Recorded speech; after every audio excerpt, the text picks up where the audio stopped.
বেশি ভাবছো না এখন, আর 2 মাস আছে, কি করে করব, পারবো না, এগুলোকে সবার আগে আমাদের বন্ধ করতে হবে। তাহলে আমি একটা কথা বলে দিতে চাই, তোমাদের যদি এটা মনে হয় যে নিটটা পেরিয়ে গেলে হয়তো তোমাদের স্ট্রেস কমে যাবে, then let me be very clear, this is a very wrong concept. তুমি যদি আগেই 400 থেকে 650 তুমি টার্গেট করে নাও, অবশ্যই তুমি কিন্তু এক্সাম হল থেকে এসে ডিমোটিভেটেড হবে এবং কনফিডেন্স লুজ করবে। এইটা তুমি রিয়েলাইজ করবে যখন একটা মক টেস্টে দিতে বসবে, যখন তোমার কোশ্চেনগুলো হবে না সলভ, তখন তুমি বুঝতে পারবে আমি তো সব বুঝতে পারিনি।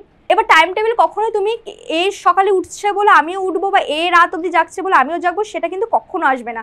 টাইম টেবিলটা তোমাকে ফিক্স করতে হবে। প্যানিক করে কোনো কিছু হবে না। প্যানিক তুমি করবে, তুমি কোশ্চেন ভুল করবে। শুধু বিওয়াইকিউজ করবো, এমসিকিউ করবো না, এটা কিন্তু একদমই বেনিফিশিয়াল হবে না এই লাস্ট 2 মান্থসে। হ্যালো মাই ডিয়ার জুনিয়ার্স, তোমরা অনেকে হয়তো আমাকে চেনো বা অনেকে হয়তো চেনোও না। তোমাদের সবার জন্য আমার একটা ছোট্ট করে ইন্ট্রোডাকশন। হাই, আমি প্রতীক্ষা রয়। আমি প্রেপমেটের একজন এক্স স্টুডেন্ট এবং বর্তমানে আমি ক্যালকাটা ন্যাশনাল মেডিকেল কলেজের ফার্স্ট ইয়ার MBBS স্টুডেন্ট। তোমাদের নিটের অ্যাপ্লিকেশন ফর্ম বেরিয়ে গেছে। তোমরা কেউ কেউ ফিল করেছো বা কেউ কেউ এখনও ফিল করোনি, কেউ কেউ সার্টিফিকেট জোগাড় করতে ব্যস্ত আছো নানা প্রসেসিংয়ের মধ্যে। এবং আমি আমার এক্সপিরিয়েন্সে যদি বলতে চাই, এই সময়টা যারা হয়তো সারা বছরও সিরিয়াস ছিল না তারাও সিরিয়াস হয়ে যায়। নানা রকমের টেনশন আমাদের মাথায় আসে, কি করে করব, মক টেস্টে মার্কস আসছে না, রিভিশন কমপ্লিট হচ্ছে না, সিলেবাস কমপ্লিট হচ্ছে না, নানা রকমের নেগেটিভ থটস, ডিপ্রেশনস, অ্যাংজাইটিস এই সময় কিন্তু আমাদের মধ্যে আসে। তো আজকে আমি তোমাদের সামনে এসেছি অ্যাজ ইউর সিনিয়র কিছু ইম্পর্টেন্ট টিপস দিতে। জানি সব ডাউটসের হয়তো আমি সলিউশন বের করতে পারবো না, বাট যেটুকু আমার মনে হয়েছে তোমাদের সাথে শেয়ার করলে তোমাদের কিছু বেনিফিটস হবে, সেটা নিয়ে আমি আজকে তোমাদের সাথে কথা বলতে এসেছি। তো চলো দেখা যাক।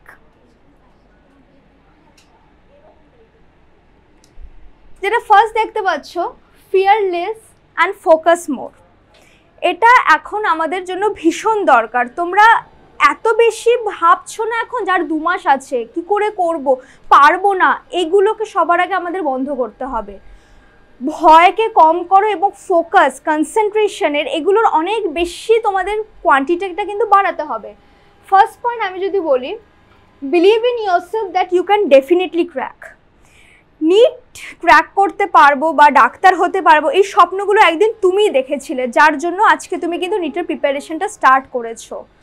যতক্ষণ তুমি নিজের ওপরে বিশ্বাস না আনবে, ভরসা না আনবে যে হ্যাঁ আমি পারবো, যা কিছু হয়ে যাক আমি পারবো, ততক্ষণ কিন্তু তোমার মধ্যে নানা রকমের থটস তোমার মাথায় ঘুরবে।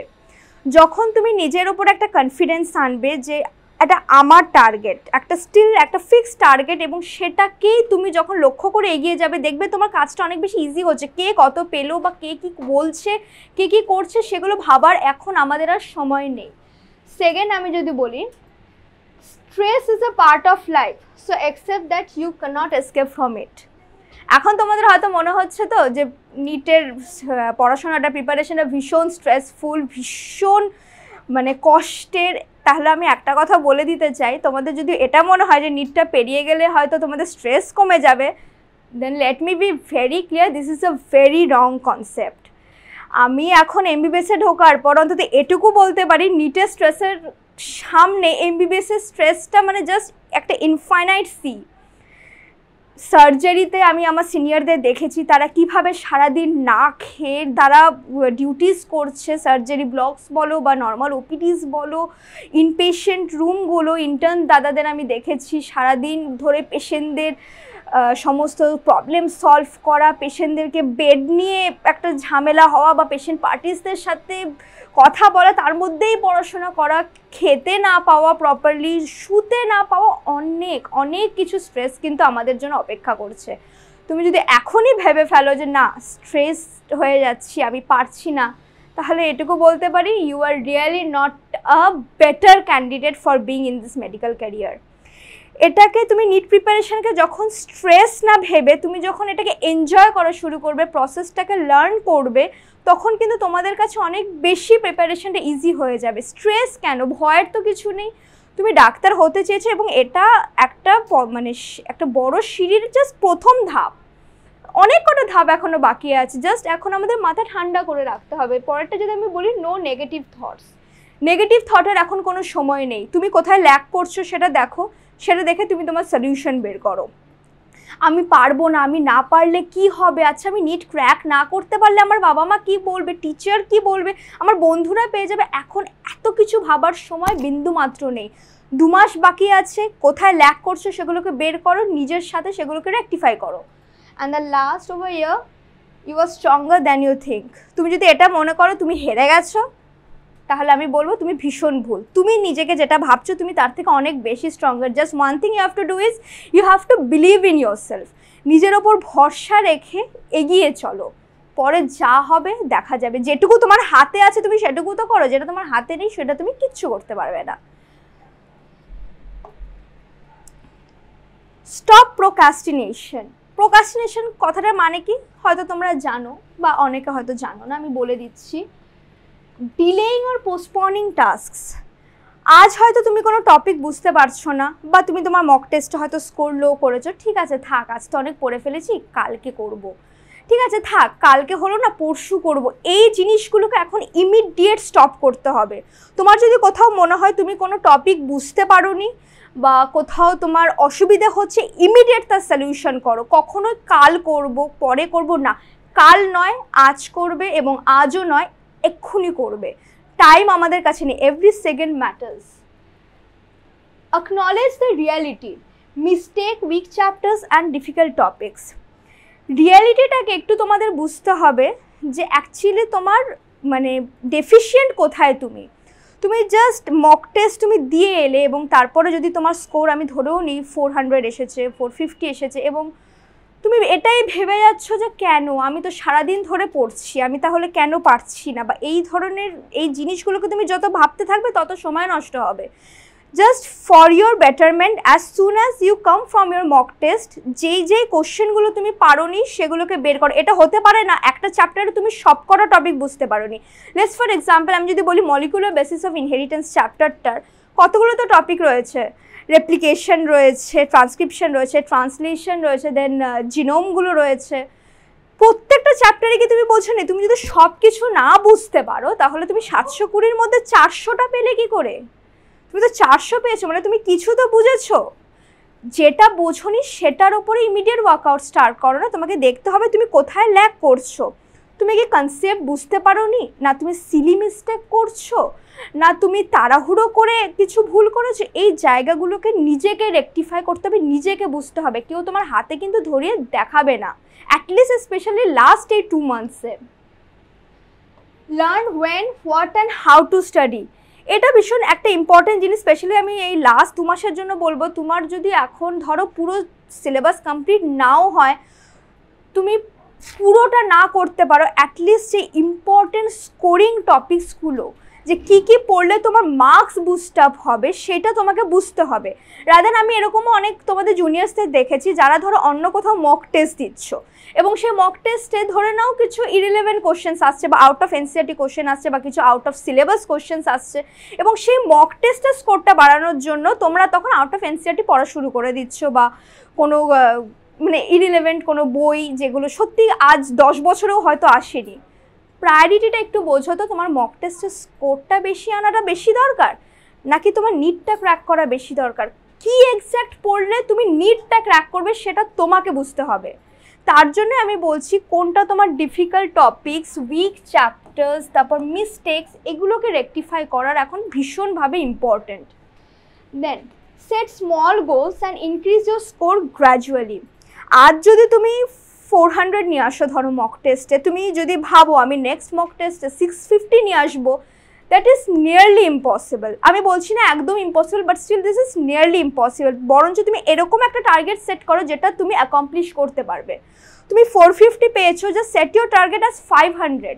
তুমি পরের টেস্টে অবশ্যই 500 নিয়ে আসো। তাতে তুমি কি থাকবে? তুমি মোটিভেটেড থাকবে, তুমি তোমার ইমপ্রুভমেন্টটা দেখতে পারবে, এবং তারপরে একটা নিজের মধ্যে একটা পজিটিভ এনার্জি পাবে যে হ্যাঁ আমি তো বাড়ছি। কিন্তু তুমি যদি আগেই 400 থেকে 650 তুমি টার্গেট করে নাও, অবশ্যই তুমি কিন্তু এক্সাম হল থেকে এসে ডিমোটিভেটেড হবে এবং কনফিডেন্স লুজ করবে। এই সময় যাই করো না কেন, কনফিডেন্স লুজ করাটা একদমই যাবে না। সেই জন্য স্টেপ বাই স্টেপ এগো, প্রপারলি এগো, যেন কখনোই 400 থেকে 350 না আসে, সেটা তোমাকে খেয়াল রাখতে হবে। বাট 400 থেকে যেন অবশ্যই 450, 500, এভাবে স্টেপ বাই স্টেপ প্রত্যেকটা মক টেস্টে টার্গেট সেট করে করে এগোতে হবে। অ্যান্ড দেন নো এক্সকিউজেস, এইটা একটা ভীষণ ইম্পর্টেন্ট। মক টেস্ট থেকে এসে আমার কোশ্চেন পেপারটা তো ভীষণ হার্ড ছিল, সেজন্য আমি পারিনি, বা স্যার আমাকে লেটে কোশ্চেন পেপার দিয়েছে সেজন্য পারিনি, বা আমি টাইম ম্যানেজমেন্ট করতে পারছি না, তাড়াহুড়ো করে ফেলেছি, এই ধরনের এক্সকিউজেসগুলো তোমাকে ইমিডিয়েট স্টপ করতে হবে। কেন আমি বলছি, আমি নিজের এক্সপিরিয়েন্সে বলতে পারি, তুমি যদি পুরো ভাবো তুমি পুরো 3 আওয়ার্সই সময় পাবে নিটের এক্সামে, মোস্ট অফ দ্য কেসেসে কিন্তু সেটা হয় না। অনেক সেন্টার্সে অনেক রকমের ইনসিডেন্সেস ঘটে, বহুবার অনেক কিছু সিগনেচার করাতে আসে, বা সেগুলোতে আমাদের অনেক টাইম ওয়েস্ট হয়। It's better to start preparing your test as per as exam protocols. Complain করো না যদি হার্ড লাগে তোমার সেই জায়গাটা, কেন হার্ড লাগছে তাহলে সেটা তুমি টিচারের কাছে বোঝো। কমপ্লেন করে করো, আচ্ছা আমি তো মক টেস্টে পাইনি এই কারণেই তো, আমার তো কোনো দোষ নেই, তোমার দোষ নেই, তাহলে কেন তুমি যে মক টেস্টে 450 নিয়ে এসছো, কেউ না কেউ তো সেই মক টেস্টে 650 নিয়ে এসেছে, সে কী করে পারছে, তার তো পারার কথা নয়, তাহলে যদি একই হয়। সেই জন্য এক্সকিউজেসগুলো বন্ধ করতে হবে। তোমরা তারপরে এটাও বলো ভুলে যাচ্ছি পড়া, বা ডিস্ট্র্যাকশনস, তুমি ভুলে যাচ্ছ, নিটের এক্সাম অবধি তুমি ভুলে যাবে। কেন ভুলছো? তাহলে তুমি রিভিশন করতে পারছো না, তুমি রিভিশন প্রপারলি করছো না, বা তুমি ডিস্ট্র্যাকশনস হচ্ছে তোমার। ডিস্ট্র্যাকশনস কিন্তু সম্পূর্ণভাবে নিজের হাতে। আমি এখানে একটা চার্টও বানিয়েছি তোমাদের। ডিস্ট্র্যাকশন দু টাইপসের হয়, একটা যেটাকে তুমি অ্যাভয়েড করতে পারবে, যেটা তোমার হাতে রয়েছে, এবং আর একটা যেটা unavoidable. Avoidable such as mobile and social media. বেশ কিছু জুনিয়র্স তোমরা আমাকে বলেছো, দিদি পড়তে পড়তে তো আমি সোশ্যাল মিডিয়া স্ক্রল করছি, আমি শর্টস দেখছি, বা আমি মোবাইল ফোনে কারোর সাথে চ্যাটস করছি। এই জিনিসগুলোকে সত্যি এখন করার সময় আছে? লাস্ট 10 মাসে কী করেছো সেটাকে ভুলে যাও। এই 2 মাসে তোমার কাছে কোনটা ইম্পর্টেন্ট? নিজের নামের আগে ডক্টর ট্যাগটা লাগানো, নাকি সোশ্যাল মিডিয়াতে নিজেকে এনজয় করা? কোনটা? নিজের এন্টারটেনমেন্টকে আগে বাঁচবে না নিজের কেরিয়ারকে আগে বাঁচবে, সেটা একটু নিজে ডিসাইড করো তো। এটার উত্তর তুমিই দিতে পারবে। আজকে তোমাকে আপগ্রেড রাখতে বা মোটিভেটেড রাখতে কোনো রেডিমেড শর্টস, রেডিমেড মোটিভেশনাল রিলসের দরকার পড়বে না। যতক্ষণ তোমার নিজের মধ্যে একটা আগুন যতক্ষণ না জ্বলবে যে হ্যাঁ আমাকে পারতেই হবে, ততক্ষণ এগুলো করে কোনো লাভ নেই। তারপর আমি যদি বলি রিলেশনশিপ, নেইবার্স অ্যান্ড ফ্রেন্ডস। রিলেশনশিপে তোমরা অনেকেই হয়তো থাকবে, তাদেরকে আমি কিছু বলবো, এই সময় নিজের প্রায়োরিটিটা নিজে বোঝো। অনেক রকমভাবে জিনিসগুলোকে সর্ট আউট করা যেতে পারে, সেগুলো থেকে বেরিয়ে আসে। এখন শুধুমাত্র একটাই ফোকাস, যে আমাকে নিট ক্র্যাক করতে হবে, তার ভালোর জন্য এবং তোমার ক্যারিয়ারের জন্য। তোমার ভালো হলে তবেই কিন্তু সেই রিলেশনশিপ টিকবে, সোজা কথা। তুমি আজকে নিট ক্র্যাক করতে যদি না পারো, ডক্টর হতে না পারো, সে 2 দিন পরে ছেড়ে চলে যাবে, যাই বলো তুমি। আমি একটা কথাই বলবো, রিলেশনশিপে যদি থাকো সিরিয়াস হয়ে নিজের ক্যারিয়ারকে আগে ফোকাস করো for both your betterments. And then যদি নেইবার্স অ্যান্ড ফ্রেন্ডসের কথা বলি, রিলেটিভস, নেইবার্স, এই ধরনের জিনিসগুলো আমাদের কিন্তু রয়েছে। কিরে এই তো এতদিন ধরে তো পড়ছিস, পারবি তো? হ্যাঁ রে তুই পারবি তো, নইলে ছেড়ে দিস পড়াশোনা। এই ধরনের যে নেগেটিভ ডিস্ট্রাকশনগুলো প্রচুর আমাদের আসবে, স্পেশালি একজন রিপিটারের ক্ষেত্রে তো অনেক বেশি আসে, যেটা আমাদেরকে হয়তো কিছু সময় ডিমোটিভেটেড করে দেয় বা কনফিডেন্স লুজ করিয়ে দেয়। এই জিনিসগুলোকে জাস্ট মানে সরিয়ে দাও নিজের থেকে। কে কী বললো, কে কী বলছে, কে তোমাকে জাজ করছে, জাস্ট এখান দিয়ে ঢুকে এখান দিয়ে বের করে দেবে। এগুলো তোমার কাছে এখন ম্যাটার করবে না, তোমার কাছে জাস্ট ম্যাটার করবে নিজের প্রোগ্রেস। নেইবার্স কী বলছে বা রিলেটিভস কী বলছে, কে টন্ট করছে তোমাকে বা কে তোমাকে জাজ করছে, this is not the time to think of this. 2 months very crucial, just have a faith in your self. কিছু আনঅ্যাভয়েডেবল সার্কামস্টেন্সেস থাকে, যেমন family issues and health issues, এই জিনিসগুলো যেগুলো রয়েছে, এগুলোর সাথে আমি বলবো লাইফে তুমি যেরকমভাবে চাইবে না সবসময় চলতে, এটা কিন্তু আসবে না। এবং যত বেশি এই ধরনের ইনসিডেন্ট, কারণ এগুলোকে তুমি সরাতেও পারবে না, তোমার নিজের হেলথ খারাপ হোক বা ফ্যামিলিতে কিছু ইস্যু যদি থাকে, এই জিনিসটাকে তুমি চট করে সরাতে পারবে না। এই জিনিসটার সাথে তোমাকে কোঅপারেট করে চলতে হবে। আমাদের লাইফের সবার কোশ্চেন পেপারটা আলাদা, সব মানে অন্যরা হয়তো মজা করছে কিন্তু তুমি হয়তো কিছু প্রবলেমসে আছো, এই জিনিসটা ভীষণ কমন হয়। তখন হয়তো মনে হবে কেন আমার সাথে এরকম হচ্ছে, আর তো কারোর সাথে হচ্ছে না। কিন্তু এই জিনিসগুলো, এই ধরনের ইনসিডেন্টস তুমি যত বেশি নিজের সাথে ফেস করবে, তত বেশি কিন্তু তুমি স্ট্রং হবে। এগুলোকে নেগেটিভ হিসেবে না নিয়ে জাস্ট পজিটিভলি নেবে এবং এগুলোর সাথে কিভাবে তুমি অ্যাডজাস্ট করবে, ব্যালেন্স করবে নিজের লাইফকে, সেটা তোমাকে বের করতে হবে। ফর সাজেশনস তুমি অবশ্যই তুমি তোমার টিচারের সাথে কথা বলতে পারো যে স্যার আমি পারছি না, আমি কি করব। তুমি তোমার গার্জিয়ানের সাথে দুটো শেয়ার করতে পারো, দুটো কথা যেভাবে হয়। বাট কখনো পালিয়ে যেও না এগুলো থেকে, পালিয়ে তুমি পার পাবে না। তুমি আজকে পালাবে, কাল আরও দ্বিগুণ হয়ে প্রবলেম তোমার কাছে আসবে। নিজের লক্ষ্যে স্থির থেকে একসাথে ফাইট করে যুদ্ধের মধ্যে জয় হওয়াটাই হচ্ছে আসল জয়। নেক্সট আমি যদি বলি, overconfidence is the precursor of disaster and this is really very important, is the biggest enemy. Overconfidence কীভাবে আসতে পারে? আমি এই চ্যাপ্টারটা তো পড়েছি, একবার পড়েছি, যা হয়ে যাবে। আচ্ছা আমি এটা একবার তো আমি মক টেস্ট দিয়েছিলাম, হয়ে যাবে। বা আচ্ছা আমাকে ওই স্যার তো এটা পড়িয়েছিল, আমি তো বুঝে গেছি, আমাকে এই স্যার কী বলবে আমার কোনো শোনার দরকার নেই, যা বলবে বলবে, না বলবে না বলবে। এই যে এই ধরনের থটসগুলো, এইগুলোই ডিজাস্টারের মেন রিজন হয়। একটা গ্রাফও আমি তোমাদেরকে দেখিয়েছি, দেখো সবার ফার্স্টে তুমি যখন একটা চ্যাপ্টার ফার্স্ট টাইম পড়ছো, একবার পড়েই তোমার মনে হবে দেখো পুরো পিকে উঠে গেছে তোমার কনফিডেন্স, আর আমি তো সব পেরে গেছি, সব বুঝে গেছি, খুব ভালো। কিন্তু স্লোলি তুমি যখন পড়াটা শুরু করবে, তোমার ফার্স্টে রিয়েলাইজেশন আসবে, আরে না আমি তো সব বুঝিনি, আরও তো কিছু রয়েছিল। বেশ, your confidence will start to decline and then never going to get it। যখন তুমি আরও বেশি পড়তে থাকবে জিনিসটাকে, ধরো সেকেন্ড রিডিং বা তুমি কিছু কোশ্চেন্স অ্যাপ্লাই করছো সেই টপিক থেকে, তোমার মনে হবে না আমি তো এটা বুঝতে পারিনি, আরও তো অনেক কিছু বোঝার রয়েছে। অ্যান্ড দেন বারবার পড়তে পড়তে তোমার এটা মনে হবে আচ্ছা এইভাবে কোশ্চেনের অ্যাপ্রোচ করা যায়। ফার্স্ট টাইমে আমাদের ফিজিক্স একটা থিওরি পড়ার পর কোনোদিনও আমাদের মকটে এমসিকিউ কিন্তু সব কটা সলভ করা যায় না, আমরা সবাই আটকাই। As slowly step by step কিন্তু আমাদের তারপরে মনে হয় আচ্ছা হ্যাঁ এবার একটু একটু তো বুঝতে পারছি। Then your confidence level starts increasing, then তোমার মনে হবে একটু কমপ্লিকেটেড, বাট দেন এটুকু অন্তত রিয়েলাইজ হবে there is always something to learn. এবং এই যে জিনিসটা, এই জায়গাটাই হচ্ছে ড্যামেজের মেন রিজন হয়। And this is specially seen in case of beginners. যখন ফার্স্ট টাইম পড়লে জাস্ট একবার পড়ে মনে হলো বুঝে গেছো সব, বাস টপিক ছেড়ে বেরিয়ে গেলে। এইটা তুমি রিয়েলাইজ করবে যখন একটা মক টেস্টে দিতে বসবে, যখন তোমার কোশ্চেনগুলো হবে না সলভ, তখন তুমি বুঝতে পারবে আমি তো সব বুঝতে পারিনি। এটাই হচ্ছে ফ্যাক্ট। কনফিডেন্স ইজ কি, but arrogance is lock.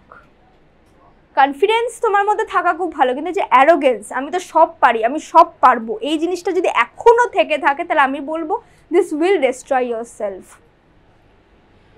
Don't let success go to your head. একটা মক টেস্টে তুমি ভালো স্কোর করলে এবং তারপরে তুমি ভেবে গেলে বাকিগুলো তো সবগুলো তো হয়ে যায়, বা আমি বায়োলজিতে একটা মক টেস্টে আমি 350 360 স্কোর করে ফেলেছি, আচ্ছা আমাকে তো তাহলে বায়োলজি বেশি পড়ে লাভ নেই, তাহলে থাক আমি আর পড়বো না। এই জিনিসগুলো একদম না। তোমাকে বায়ো হোক বা যে কোনো সাবজেক্ট, তুমি যদি একবার ভালো স্কোর পাও সেটা এন্ড নয়, তোমাকে সেটাকে কিন্তু কন্টিনিউয়াসলি পড়তে হবে। কন্টিনিউয়াসলি পড়তে পড়তে এন্ড অফ দ্য ডেতে গিয়ে যখন তুমি দেখবে যে হ্যাঁ আমি সবটা ফুল মার্কস আসছে আমারটাতে, তখনই তুমি ভাববে হ্যাঁ জিনিসটা হয়েছে। একবার পড়লাম, দুবার পড়লাম হবে না। One reading is never sufficient. একবার আমি এনসিইআরটিতে পড়লাম, পড়ে সাথে সাথে এক্সামটা দিতে চলে গেলাম, এক্সামেও ভালো স্কোর চলে এলো, বাস মনে হলো যেন সব হয়ে গেছে, হবে না। তুমি এই জিনিসটাই তুমি আজকে ধরো পড়লে, পড়ে কালকে মক টেস্ট দিলে, তুমি 10 দিন পরে আবার এই সেম মক টেস্টটা দিয়ে দেখো তো সেম মার্কস আসে কিনা, উইদাউট এনি রিভিশন আসবে না। You have to keep on repeating the topics. যেগুলো পড়েছো সেগুলোকে রিভিশনের মধ্যে তোমাকে থাকতেই হবে। Share with your teacher and parents. কোথায় ল্যাক করছো, কোথায় অসুবিধে হচ্ছে, কোথায় তোমার মনে হচ্ছে আরও কনসালটেশনের প্রয়োজন, সেগুলো তুমি তোমার টিচারের সাথে এবং প্যারেন্টসের সাথে সবসময় শেয়ার করবে। শুধু সেটাও না, কখনো যদি লো ফিল হয়, ডিমোটিভেটেড ফিল হয়, যে কোনো কিছু, always share with your parents and your teachers. Focus on quality than on quantity. এটা কি আমি বলতে চেয়েছি, কোয়ালিটি বলতে ধরো তুমি মানে একটা বই পড়ো, 100% পড়ো, 6টা 7টা বই পড়ে গেলে জাস্ট একবার করে, কিন্তু তুমি সেগুলোকে একবারও রিভাইজ করে না বা কোথায় মিস্টেক করেছি সেগুলো ফিরে দেখতে এলে না, সেটা কোনো লাভ হবে না। তোমাকে পড়তে হবে না 6-7টা। কেউ যদি তোমার এমন বন্ধু থাকে যে ধরো পুরো বড় বড় মোটা মোটা বই ইউজ করছে এবং সেটাকে দেখে তুমি করতে যাচ্ছ, করে তুমিও করতে থাকছো, সেটা কিন্তু ভুল। একটা বই পড়ো, একটা জিনিসই পড়ো, কিন্তু 100 বার পড়ো না, কোনো অসুবিধে নেই, সেটাই তোমার টেস্ট স্কোর বুস্ট আপ করবে, সেটাই তোমার ইনফ্যাক্ট ভিজুয়াল যে মেমোরি আমরা যেটাকে বলি, ভিজুয়াল মেমোরি তখনই ক্রিয়েট হয় যখন তুমি একটা জিনিসকে বারবার পড়তে থাকো। তা না করে তুমি যদি 2-3টে বইকে একবার করে পড়ে যাও, তোমার জাস্ট একটা রেডিমেড কনসেপ্ট বিল্ড হবে। বাট যেটা আমার প্রয়োজন, যে একটা কোশ্চেন দেখার সাথে সাথে আমাকে সেটা রিকল করতে হবে, সেই জিনিসটা তখনই আসবে যখন তোমার ভিজুয়াল মেমোরিটা ক্রিয়েট হবে। এবং ভিজুয়াল মেমোরি কন্টিনিউয়াস রিভিশনের মধ্যে দিয়েই কিন্তু আমাদের আসবে। চলো নেক্সট দেখা যাক, কিপ দ্য বল রোলিং। এবার কিপ দ্য বল রোলিং বলতে আমি কি বলতে চাচ্ছি, হঠাৎ করে আমি এখানে কি মানে বল নিয়ে কিছু বলতে চাচ্ছি, ফ্রিকশন কোথা থেকে চলে এলো তোমাদের ডাউট হতে পারে, আমি বলছি। দেখতে পাচ্ছ এটা একটা স্মুথ সারফেস এবং এটা একটা রাফ সারফেস। ধরে নাও তুমি এখান থেকে তুমি স্টার্ট করছো, this is your initial point and this is your final point, মানে ক্র্যাকিং ইয়োর নিট। তুমি এই রাস্তাটাকে যখন স্মুথ করবে, তুমি এখান থেকে যখন একটা বলটাকে তুমি স্টার্ট করছো গিভিং ইয়োর এনার্জি, তুমি ধরো পুরো ইনার মোটিভেশন দিয়ে স্টার্ট করলে, হ্যাঁ আমাকে তো ডক্টর হতেই হবে, আমি পারবো, এবং তুমি স্টার্ট করলে দুটো রাস্তাতেই। This is the smooth one and this is the rough one. Smooth surface যত তুমি হবে দেখবে তোমার এই বলটা কিন্তু ইজিলি ডেস্টিনেশনে পৌঁছে গেছে, বাট রাফ সারফেস হলে কিন্তু জিনিসটা এত দূর অবধি পৌঁছবে না, ফ্রিকশন অ্যাপ্লাই হবে। ধরো এখানে পেবলস রয়েছে, এখানে কিছু আপস অ্যান্ড ডাউনস রয়েছে রাস্তায়, ফ্রিকশন অ্যাপ্লাই হবে এবং আলটিমেটলি তোমার এমে কিন্তু তোমাকে পৌঁছতে দেবে না। পৌঁছতে কখন হবে, যখন তোমার রাস্তা স্মুথ হবে। এবার রাস্তা স্মুথ বলতে আমি কি বলতে চাচ্ছি, এটার মানে হচ্ছে no distractions in yourself, বা নো নেগেটিভ থটস, বা nothing that can beat you up. তুমি ধরো পড়ছো, পড়তে পড়তে অনেক কিছু তুমি প্রায়োরিটিস দিচ্ছ, কখনো তুমি তোমার বন্ধুদের প্রায়োরিটি দিচ্ছ, তুমি তোমার বাড়ির লোকের প্রায়োরিটি দিচ্ছ, তুমি সব কিছু একসাথে করতে চাচ্ছ, হবে না। এই সব কিছুই হচ্ছে আমাদের রাস্তার এক একটা অবস্ট্রাকশনস। নিজের জার্নিতে, নিটের প্রিপারেশনের জার্নিতে কখনো কোনো অবস্ট্রাকশন আসতে দিও না। Let the path be smooth. Anxiety, depression, loneliness, এই সবকটা অবস্ট্রাকশন সবকটাকে সরিয়ে দে, খুব চিল মাইন্ডে জাস্ট একভাবে স্মুথলি ভাবো তো কেন হবে না তোমাদের। স্মুথ সারফেসে তো বলটা পৌঁছচ্ছে, রাফ সারফেসে তো বলটা আটকাচ্ছে, কেন রাফ করছো নিজের রাস্তাটাকে? কারণ এই লাস্ট যে 2 মাসটা আছে না, this can either make you or break you. এই লাস্ট 2টো মাসে আইদার তুমি নিজেকে তৈরি করতে পারবে বা নিজেকে ভেঙে ফেলবে, ডিসাইড করবে কোনটা তুমি চাও। নিজেকে যদি তৈরি করতে চাও for being MBBS student in the coming year, you have to keep your path smooth. Smooth সারফেসে কিন্তু লার্জার ডিস্টেন্স কভার করবে তোমার। বাট যদি তুমি ভাবো না আমি সব কিছু করবো, আমি এন্টারটেনমেন্টও করবো, আমি মজাও করবো, আমি সব, your path will be a rough one. তখন দেখো তুমি কীভাবে নিজের সে রাস্তাটাকে স্মুথ করবে। অ্যানালাইসিস ভীষণ ইম্পর্টেন্ট। নিজেকে অ্যানালাইসিস করো, কেন আসছে না তোমার স্কোর, বা কিসে তুমি ল্যাক করছো, এই ব্যাপারগুলো। তবে নিজের সাথে যত তুমি কমিউনিকেট করবে, নিজের উইক পয়েন্টসগুলোকে তুমি যত বোঝার চেষ্টা করবে, ততই তোমার পাথটা স্মুথ হবে। যদি স্মুথ কখন হবে না, যখন তুমি ধরো টেস্ট দিয়ে আসলে তুমি তোমার স্কোরের অ্যানালাইসিস করছো না বা উইক পয়েন্টস অ্যানালাইসিস করছো না, বেরিয়ে চলে গেলে, অন্য কাজে চলে গেলে, that will be the biggest obstruction in your path. Discipline and follow schedule. একটা প্রপার স্কেডিউল কিন্তু আমাদের রোজ ফলো করতে হবে। ধরো তুমি একটা টাইম টেবিল, এবার টাইম টেবিল কখনোই তুমি এ সকালে উঠছে বলে আমিও উঠবো, বা এ রাত অবধি জাগছে বলে আমিও জাগবো, সেটা কিন্তু কখনো আসবে না। টাইম টেবিলটা তোমাকে ফিক্স করতে হবে। তোমার বডি কোনটাতে বেশি অ্যাকাস্টম হবে, সকালে ঘুম থেকে ওঠাটাকে তুমি বেশি প্রেফার করছো না লেট নাইট স্টাডিজটাকে তুমি বেশি প্রেফার করছো? আমি পার্সোনালি আমার কথা যদি বলি, আমি লেট নাইট স্টাডি করতাম। আমি রাত্রেবেলা বসে আমি MCQগুলো বেশি সলভ করতাম, দেন অলমোস্ট 4টে 4:30 অবধি ভোর পড়তাম, দেন আমি ঘুমোতাম। আমি আবার সকাল 9:30 হোক বা 10টা হোক তখন থেকে আবার পড়াটা স্টার্ট করতাম। আমার কোনো অসুবিধা হয়নি। আমি কখনই আমার বন্ধু সকালে উঠছে বলে আমাকে উঠতে হবে এই ব্যাপারগুলো কিন্তু ছিল না। সেটাই বলছে একটা proper schedule, and that schedule should not break. ঠিক আছে, আজকে হলো না, আজকে পড়তে ইচ্ছা করছে না, খুব ল্যাথার্জি লাগছে, কালকে পড়বো, এই যে কাল বা পোস্টপনিং ইয়োর টাস্ক, এগুলো না। যদি একটা স্কেডিউল ফলো করতে হয়, be very strict to it. আজকে আমাকে টপিকটা করতে হবে মানে করতে হবেই, by anyways you have to complete it. বা এবার এমনও টাইম টেবিল মানিও না যেটা তুমি ধরো শেষ করতে পারলে না, এটা ইরেলেভেন্ট। তুমি ধরো দিনে ধরে নিলে আমি আজকে 10খানা চ্যাপ্টারের 100টা করে এমসিকিউ করে নেবো, দিনের শেষে দেখা গেলো সেটা তো সম্ভবই হলো না, পারলে না। এটুকুই করো, একটা টার্গেট সেটাই ফিক্স করো যেটাকে তুমি কভার করতে পারবে, কমপ্লিট করতে পারবে, and the end of the day you will be satisfied with your performance. Satisfaction কিন্তু এই মুহূর্তে আমাদের খুব ইম্পর্টেন্ট। দেন এক্সপেরিমেন্ট ইয়োরসেলফ, যেটা আমি বললাম, নিজেকে এক্সপেরিমেন্ট করো, তুমি কিসে কমফোর্টেবল, তোমার কোনটাতে ভালো হচ্ছে, তোমার কিসে ফোকাস বা কনসেন্ট্রেশনটা পড়ায় বেশি আসছে। Do not copy others. As I said, ও এটা করছে, ও এই বই পড়ছে, আচ্ছা ওর মক টেস্ট বেশি আসছে, আমার কেন আসছে না, অন্যকে দেখে দেখে না, নিজের সাথে নিজে এক্সপেরিমেন্ট করো। তোমার স্কোর আসছে না, কেন আসছে না, কোথায় ল্যাক করছো, সেই ব্যাপারগুলো তোমাকেই বুঝতে হবে। And inner motivation can not be artificial. কোনো রিলস হোক বা সোশ্যাল মিডিয়া কোনো প্ল্যাটফর্ম হোক, সেই জিনিসগুলোর থেকে তুমি রেডিমেড মোটিভেশন পাচ্ছ, তারপরেই গিয়ে পড়তে বসছো, তারপরে আবার লুজ হয়ে যাচ্ছে, সেটা হবে না। নিজের মধ্যে আগুন যতক্ষণ না জ্বলবে যে আমাকে নিকটা ক্র্যাক করতেই হবে, ততক্ষণে তোমার inner motivation is the energy that you are providing. এই ইনার মোটিভেশনটা যত স্মুথ হবে না, তোমার এই রাস্তাটা কিন্তু তত তাড়াতাড়ি গিয়ে তার ফাইনাল ডেস্টিনেশনে পৌঁছবে। টাইম ম্যানেজমেন্ট একটা তোমাদের চেঞ্জেস যেটা নিটে এসেছে, আমি দেখেছি নোটিফিকেশানে যে 3 hours and 20 minutes থেকে এখন এক্সামটা 3 hours চলে এসেছে। এবং প্রচুর জুনিয়র্সরা তোমরা আমার কাছে অ্যাপ্রোচ করেছো যে এই টাইম ম্যানেজমেন্ট কী করে করবো, পেপার তো কমপ্লিট হচ্ছে না, আমি তো পারছি না, আমার তো এভাবে হ্যাবিটস ছিল, আমি সিলি মিস্টেক করছি, আমার কোশ্চেন মিস আউট হয়ে যাচ্ছে, স্যার আগে পেপার নিয়ে যাচ্ছে। Late me be very clear, পড়ছো তো বায়োলজি, এভলিউশনে এই দুটো দেখেছো তো, ন্যাচারাল সিলেকশন। কি হয়েছিল এই ক্ষেত্রে, সাডেনলি এখানে আমাদের কিন্তু কিছু ফ্যাক্টরিজের জন্য যেই পলিউশনটা স্টার্ট হয়েছিল, সেই জন্য মথসের প্রেগুলো এসে সেগুলোকে ডিস্ট্রয় করছিল।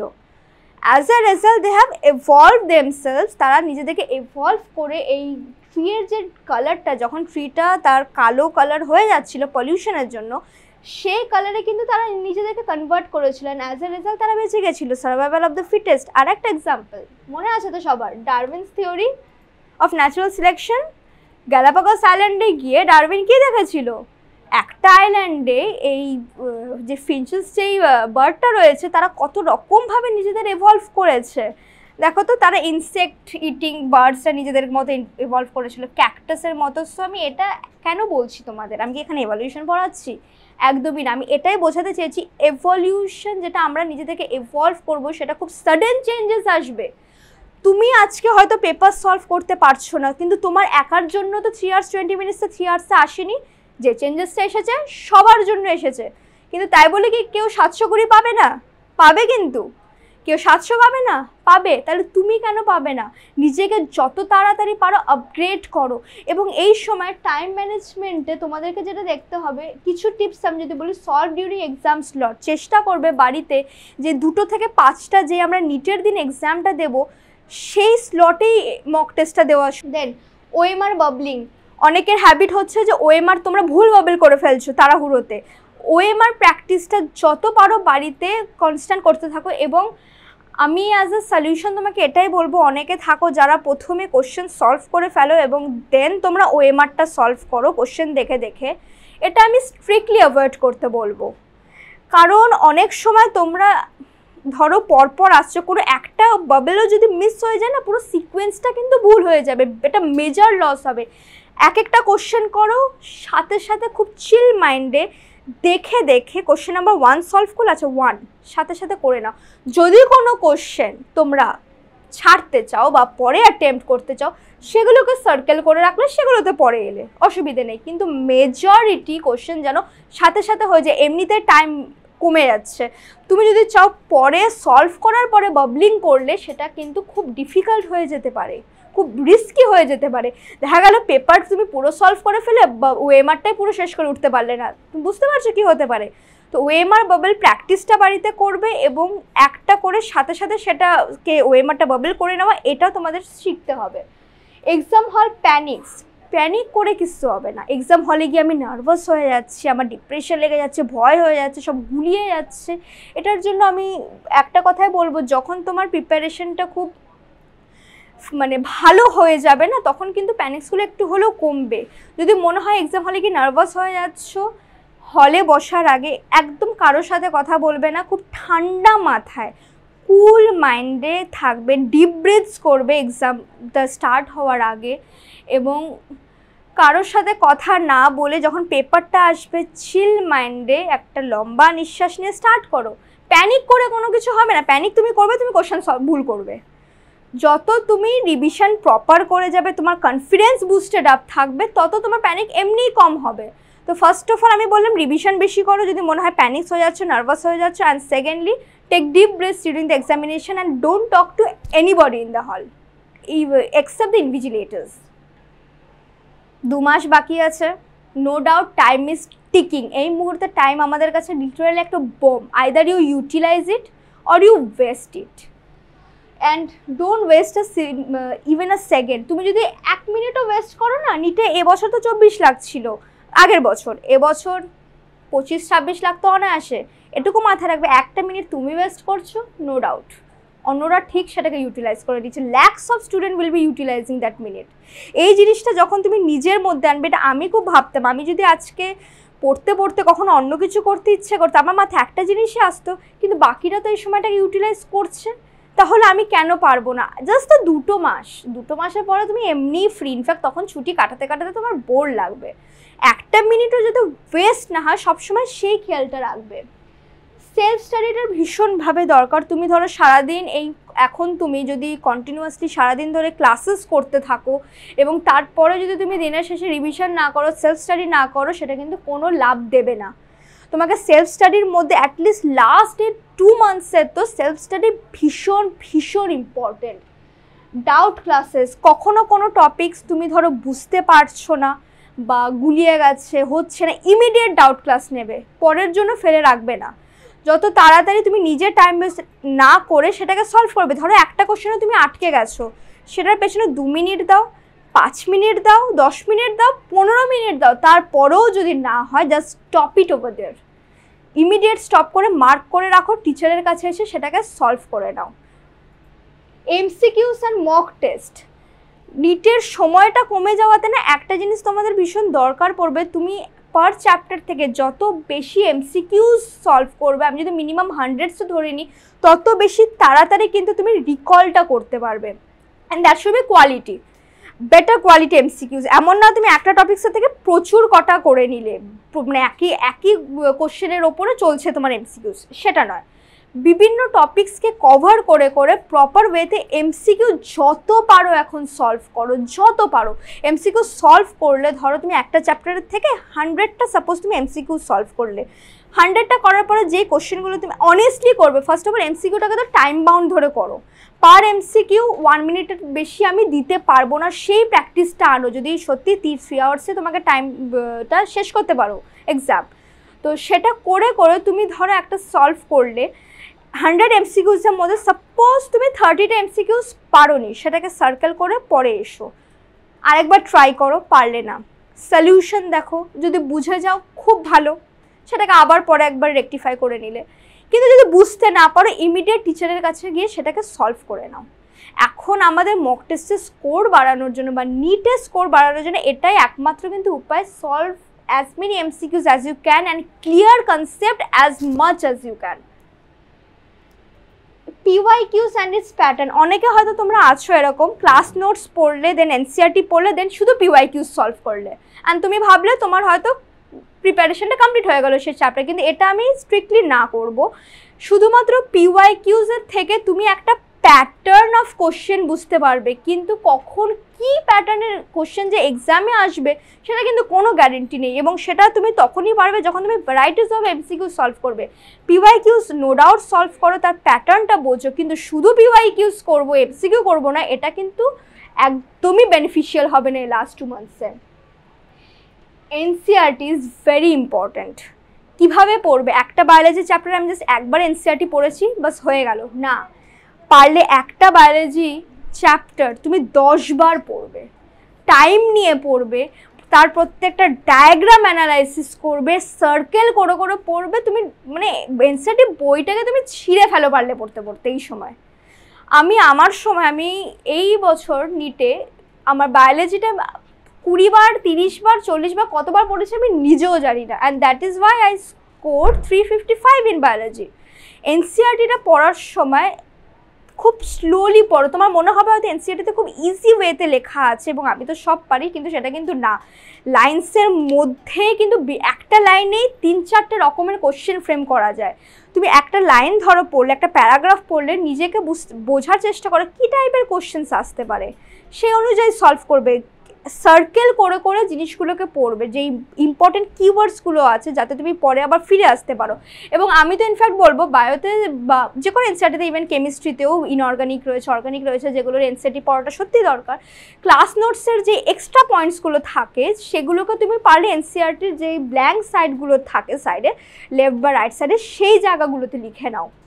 তাহলে কি হবে, একটা ভিজুয়াল মেমোরি যতবার তোমার এনসিইআরটিটা পড়ছো তোমার অলমোস্ট একটা ক্লাস নোটস তো পড়া শুরু হয়ে যাবে।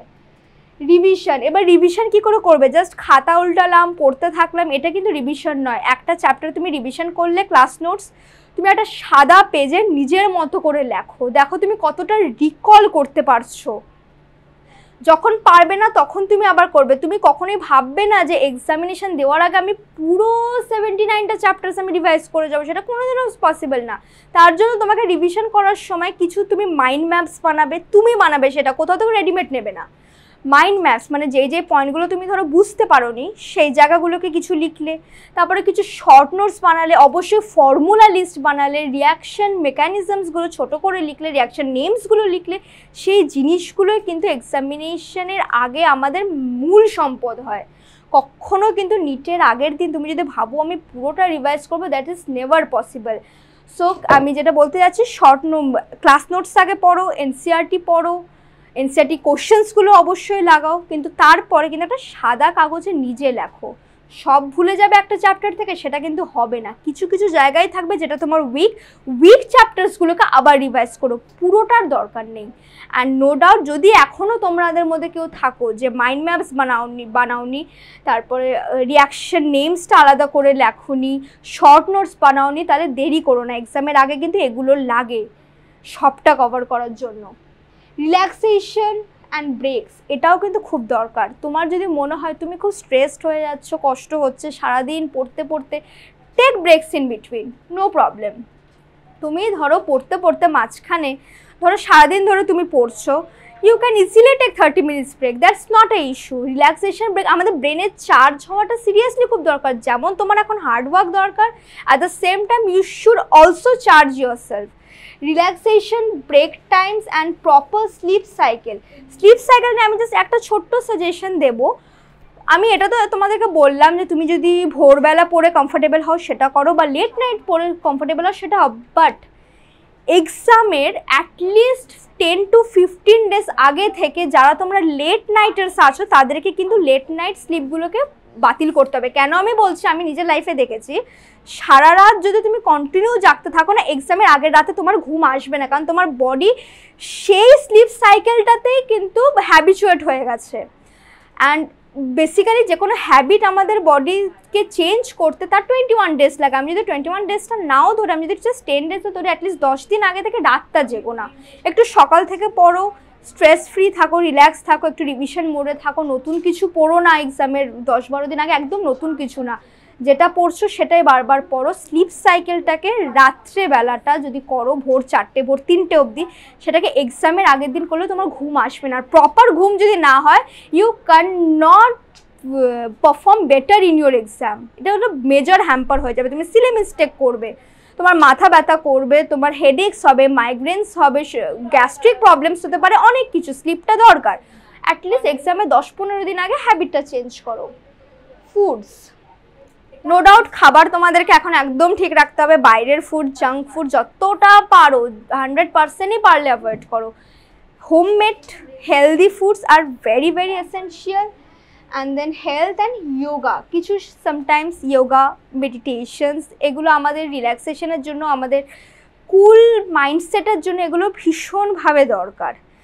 যখন তুমি একটা জিনিস কন্টিনিউ করছো, একটা জিনিস নিয়ে কন্টিনিউ ভেবে যাচ্ছ, তোমার মধ্যে একটা টায়ার্ডনেস কিন্তু আসবে। সেইগুলো থেকে বের হয়ে আসতে গেলে এই কিছু কিছু টিপস, ধরো ভালো খাবার বা ভালোভাবে একটু থাকা, ভালো কথা বলে, কিছু সাজেশনস নিলে পেরেন্টসের থেকে বা টিচার্সের থেকে, সেই জিনিসগুলোকে তুমি করতেই পারো। তো এখানে রিভিশনে যেটা বললাম, NCERT, PYQs and its pattern, self study, doubt class, এগুলোকে সব মাথায় রেখো। And at last, thank you very much. তোমরা সবাই চেয়েছিলে ডক্টর হতে, তোমরা নিশ্চয়ই পারবে। জাস্ট একটা কথা নিজেকে মাথায় রাখবে, এই জিনিসটা সবসময় নিজেদেরকে বলো, I believe I can do anything. If I decide I want to be a doctor tomorrow, I am going to be a doctor. যত স্ট্রিক্ট থাকবে না এই ভাবনাটাতে, তত বেশি দেখবে তোমার লক্ষ্যে পৌঁছানোটা অনেক বেশি ইজি হয়ে যাচ্ছে। So thank you very much. তোমাদের কি ওপিনিয়ন্স থাকলো সেগুলো আমাকে অবশ্যই কমেন্ট সেকশনে জানিও, আমি চেষ্টা করবো রিপ্লাই করার জন্য। যদি কিছু বেনিফিট হয়ে থাকে আমার কথাগুলো, then I'll really be very grateful. So see you, bye, all the best for your exam.